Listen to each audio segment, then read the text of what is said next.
හරි ෆ්‍රෙන්ඩ්ස් ඉතින් අද ගෙනාවේ hot and spicy banana chips කියලා. හරිද? කෙසෙල් වලින් තමයි හදලා ඇත්තේ. ඉතින් මේක ගත්තේ අර ඩිස්කවුන්ට් දාපු පෙට්ටි එක. මේක කන්න බැරි එකක්ද දන්නේ නැහැ අතරම. මේ අපි කාලා බලමු මේ වුණාද. හරි. මෙයාට උදේ සුදුසු පරිදි අන්බොක්ස් කරන්න. 150ක් වෙනවා. ඔව් 150යි ඒක. නැසිව අන්බොක්සින් එක. ඊළඟ දැක්සහම මෙච්චරයි. හැබැයි අරකට ගන්න තියෙනවා. අර කලින් මෙහෙම තියෙන්නේ. අහන්න බලන්න. චූටි බාන කෙසෙල් එක නැත්නම් බැද්දාට පස්සේ පොඩි වෙලා හදන්න නෙමෙයි. පෙත්තේ සයිස් එක චූටි.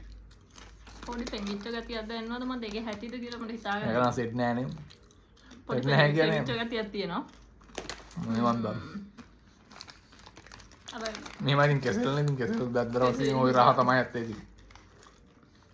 ලොකු රහක් නෑ ඔය රහක් තියෙනවා.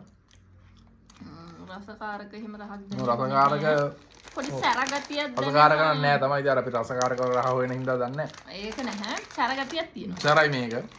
සරයි. කන්න පුළුවන් එහෙම ලොකු අවුලක් නෑ. ලොකු අවුලක් නැහැ. මම අර මජ්ජක පෙති යාල පෙති බලන් රහ නෑ බොරු කියන්න ඕනේ නෑ. මට කන්න පුළුවන්. හරි අතර ගිලෙන්න.